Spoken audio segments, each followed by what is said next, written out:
Hello and welcome to National Focus. I am Julian Morris. In the headlines, Prime Minister Honorable Roosevelt Skerrit leads a delegation to China. Tourism, agriculture and infrastructure, key sectors in Dominica's economic growth. And public service reform to help broaden central government's revenue base. The details of the headline stories and more when we return.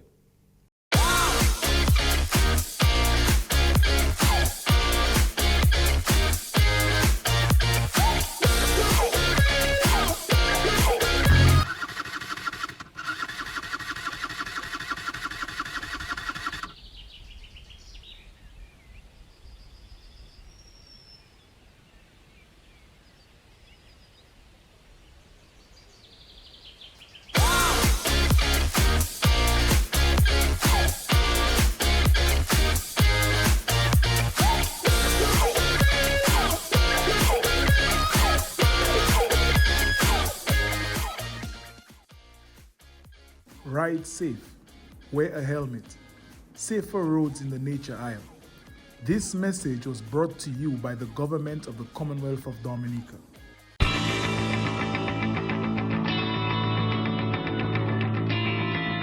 Welcome back. Prime Minister Honorable Roosevelt Skerrit will lead a delegation on a week-long visit to China. This forms part of celebrations to observe the 20th anniversary of diplomatic relations between the government of Dominica and the People's Republic of China. Prime Minister Skerrit says this milestone must be celebrated as it is impossible to deny the impact that China has had on Dominica's development.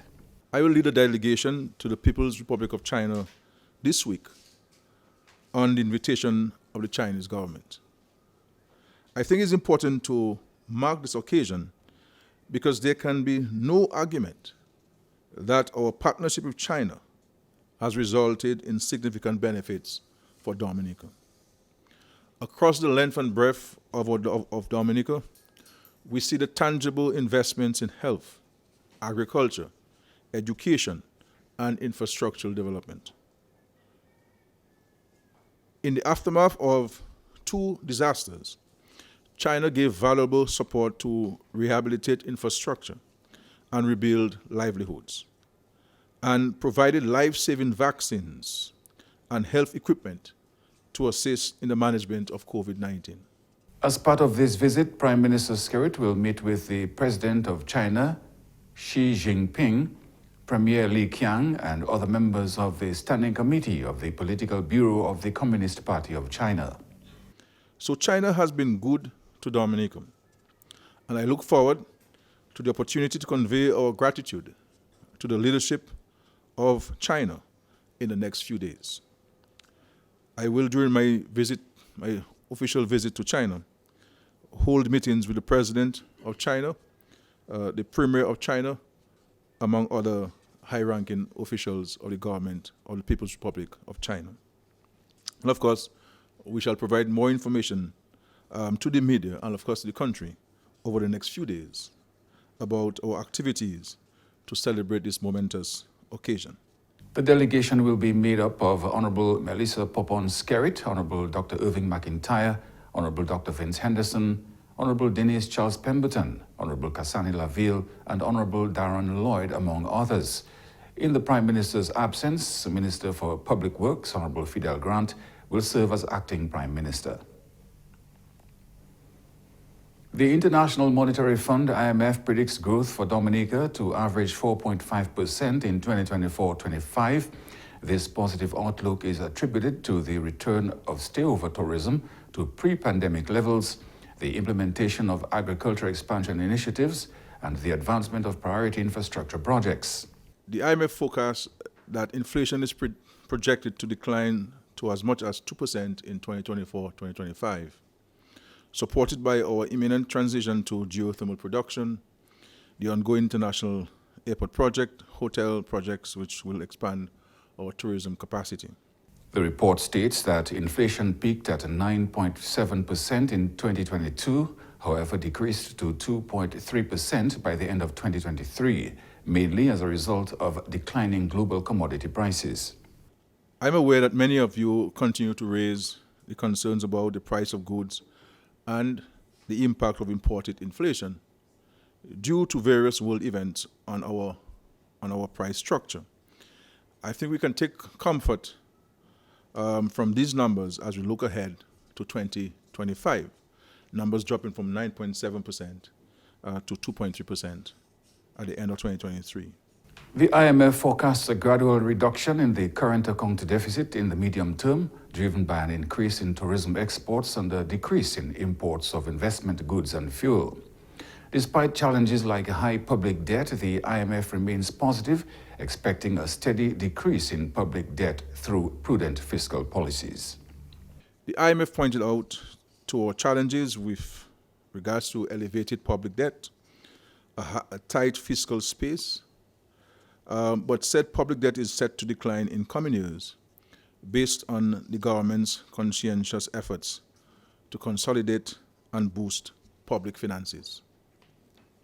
The IMF commended the government of Dominica for the measures taken in the past year to decrease spending, citing a decline in the public wage bill.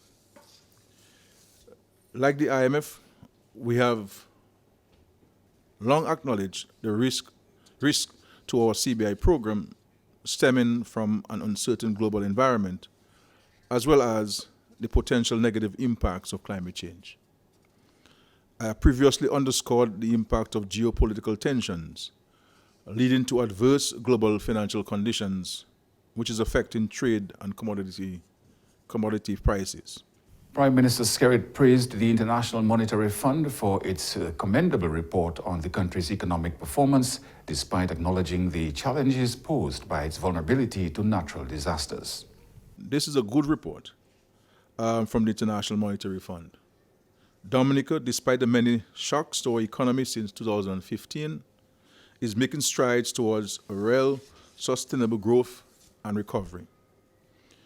The IMF is proposing more ambitious measures to protect ourselves against disaster risk and broaden the revenue base, including the implementation of investment projects with high economic returns, such as the International Airport, geothermal, the hotels, the extension of Douglas Chelsea Airport, and the cable car. And we can talk a bit more about this because there's a lot we can be proud of and hopeful about in terms of the investments that this government is making. Government has identified public service reform as among measures which will result in greater efficiency and consequently help broaden central government's revenue base. Minister for Finance, Economic Development, Climate Resilience and Social Security, Honorable Dr. Irving McIntyre, placed emphasis on civil service reform as a strategic way to enhance efficiency within the public sector. Even the civil service reform, what it will bring across is more efficiency. And so how do we spend less? How do we avoid double dipping? And how do we make sure that those who are supposed to receive those benefits do receive those benefits? But it all boils down to having a more efficient public service, and that's what the reform is going to do as well. So that works very well in our favor. The Finance Minister says adjustments in tariffs on certain government services will also have to be considered. With civil service reform, what we're going to get is actually more efficiency out of this. Then let alone that, we have all the statutory bodies and state-owned. We have to have some more efficiency there as well in terms of the financial management. And two of them I can draw to your attention would be in terms of like water and sewage. So all this we might have to adjust a little bit. All that's broadening our revenue base. And in terms of even health services, some of them, we also have, we have all of these exemptions for health services. Increases on certain public utilities are expected to enhance the sustainability of these services. Another way is obviously the tariffs, and whether it's water and sewage, whether it's related to health. So if you look at the amount we pay for water in Dominica, it's really negligible, minimal, it's next to nothing compared to many other parts of the world.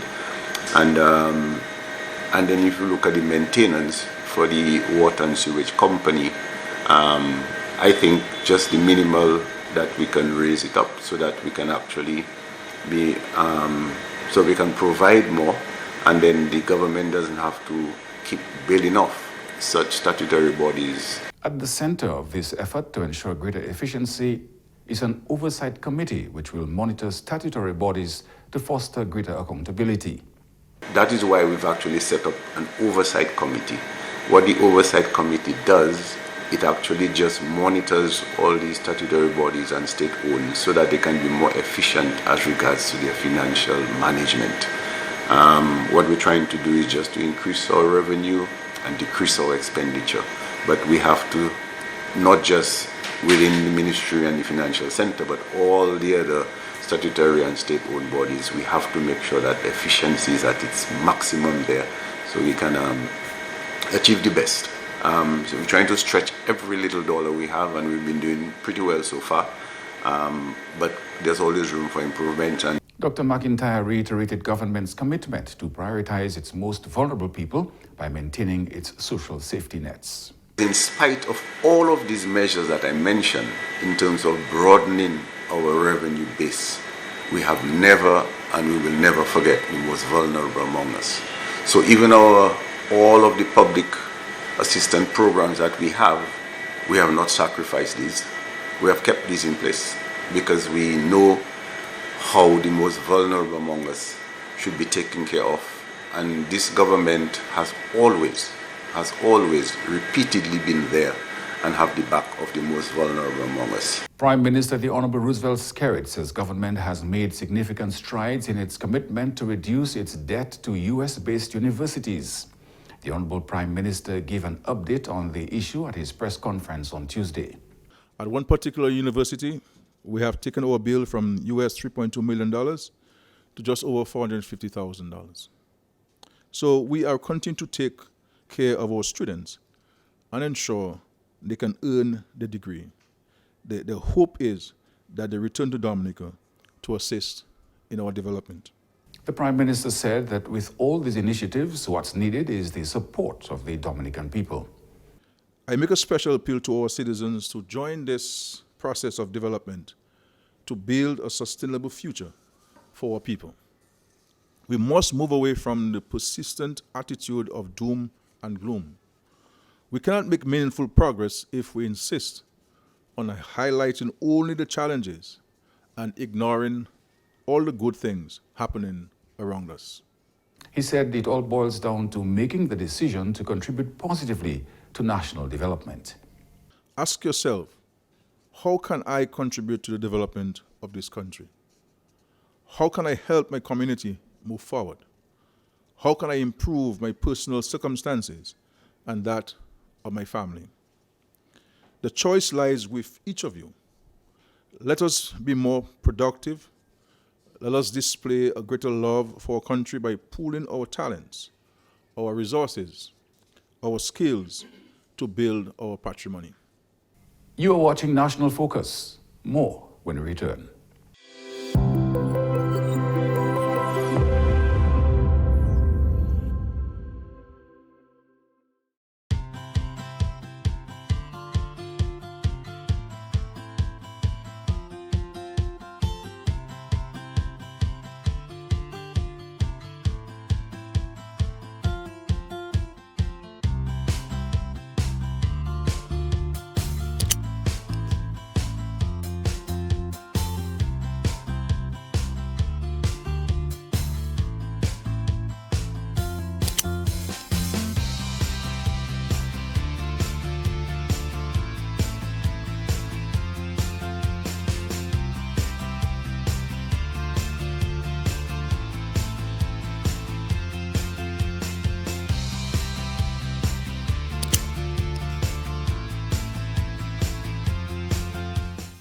Bache and buckle. Safer roads in the Nature Isle. This message was brought to you by the government of the Commonwealth of Dominica. Welcome back. Students who are interested in studying medicine are encouraged to consider applying to the American Canadian School of Medicine. While the school prioritizes quality over quantity, prospective students are advised to give this relatively new institution a chance. Specifically for Dominicans, it's a world-class university right on your doorstep. So that's one reason. We provide a fantastic medical education with using some of the most up-to-date teaching methods and different pedagogical styles that you can possibly imagine. And the entire effort of the faculty and the construction of the curriculum is to prepare students to be successful both in their licensing exams, but more importantly, throughout their life as practicing physicians.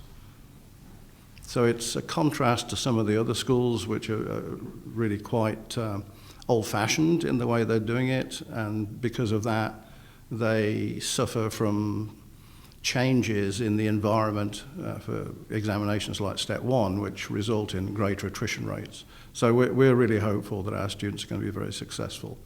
And we're doing that at the cost to the student, which is very favourable compared to all of our competitors in the Caribbean. The school has received full accreditation for the next 5 years from the Independent Agency for Accreditation and Rating, IAAR, as well as preliminary accreditation from the Accreditation Commission on Colleges of Medicine, ACCM, both of which are recognized by the World Federation of Medical Education. They're internationally recognized accreditors, and that should give students applying to the school great confidence that the curriculum, the faculty, the organization of the school is up at internationally recognized standards. Now, the other element is what is described as the ECFMG sponsor note, and we've just received those just last week, and that's an extremely significant quality to have, because it means that our students can apply to take USMLE Step 1, and our graduates will be able to apply to the National Residency Match Program, both in the US and the equivalent process in Canada.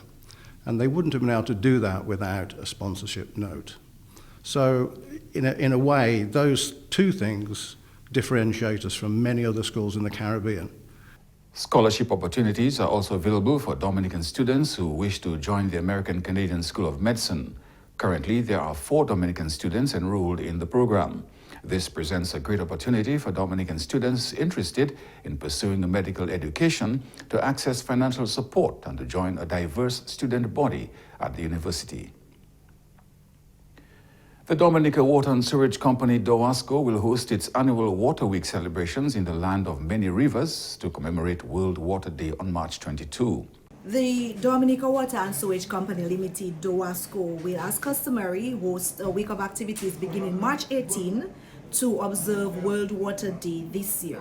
On March 22nd, Dominica will join the rest of the world in celebrating World Water Day under the theme Water for Peace. Every year, DOWASCO hosts Water Week to coincide with the global celebration of the world's water resources. The theme this year, Water for Peace, recognizes water as an instrument for peaceful cooperation in all sectors.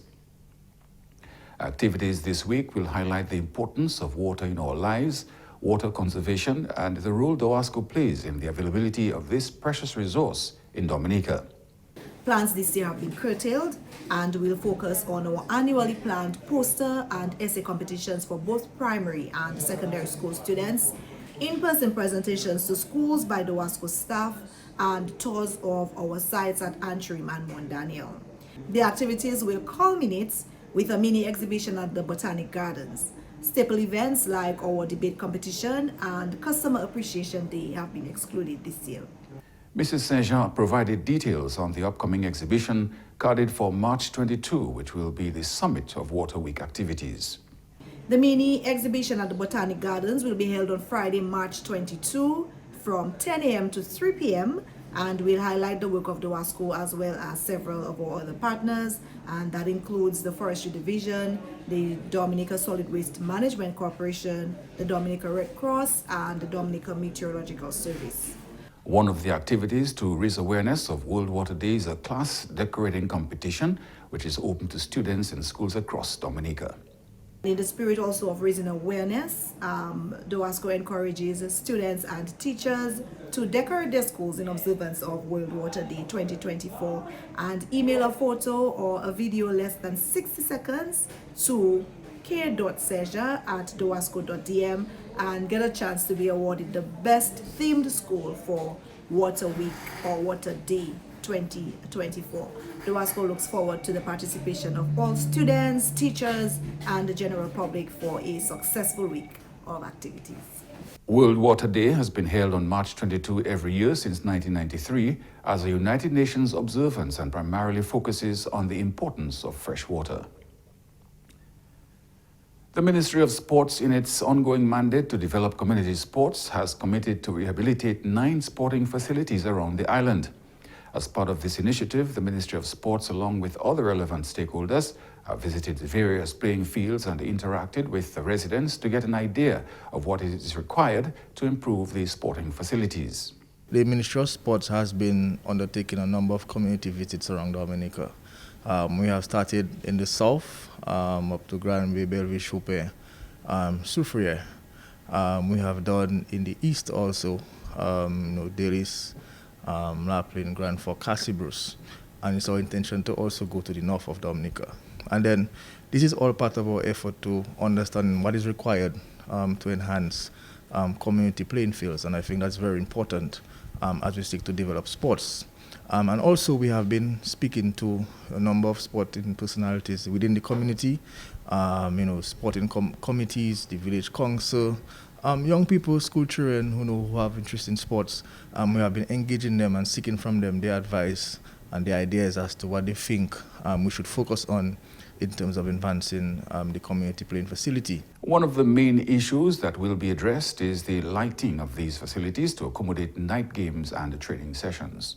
One of the observations we encountered is that especially the adolescents, the young men, they say that they work in town, they work outside the community, and that they're interested in playing sports, but when they return home after work, it's dark. It's 5, 6, 7 p.m., and that prevents them from playing or participating in sports. And they have made a case for lighting of the playing field, which they think can help them greatly going forward. So we have agreed to facilitate some of these playing fields.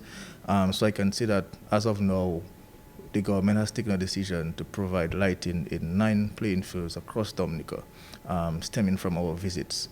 Residents of Maho will be the first to benefit from this initiative as work has started on the teaser playing field.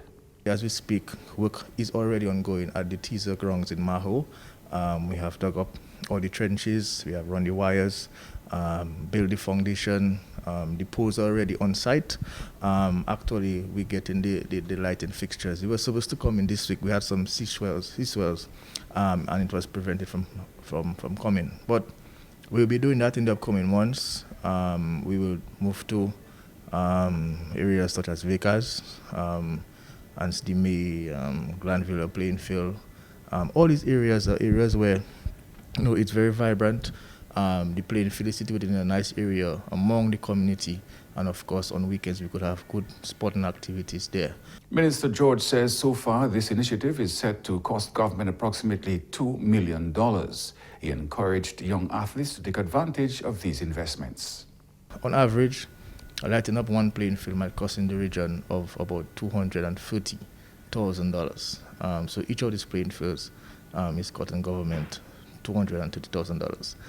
So if you do the maths, you multiply by 8, you can see almost $2 million is being spent on lighting community playing fields. So that's important, and I think it's important for us to know as we seek to develop sports in the community levels. But what I want to say, especially to our athletes, after we do these investments, we want them to take more, opportunity to play on the playing fields. Many times we invest in these playing fields, and no one plays, or we hardly find young people playing and building their skills. The opportunities are there in sports.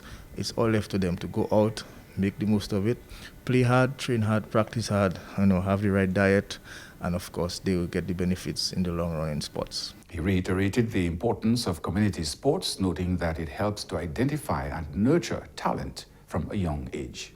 As a result of that, you could identify young persons at a very young age in the communities that have abilities, and then you could then identify a program per se in the sports division where you can put them in to further nurture their skills and talents, and then into the primary school setup, the secondary school setup, and of course at the national level. And of course we have the economic activity. When you have the sporting events in the community, there's the multiplier effect. People sell, they make money, they have a good time. And of course, you can also attract persons from neighboring communities to come to your community. So this is the breeding ground for athletes, playing sports at the community level.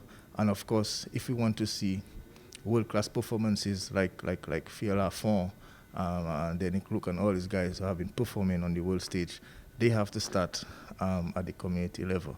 The minister added that to continue to grow stars like Thea Lafont, Kavem Hodge and Alec Atanas, who has had great success on the international stage, there must be continued investment in the development of community sports.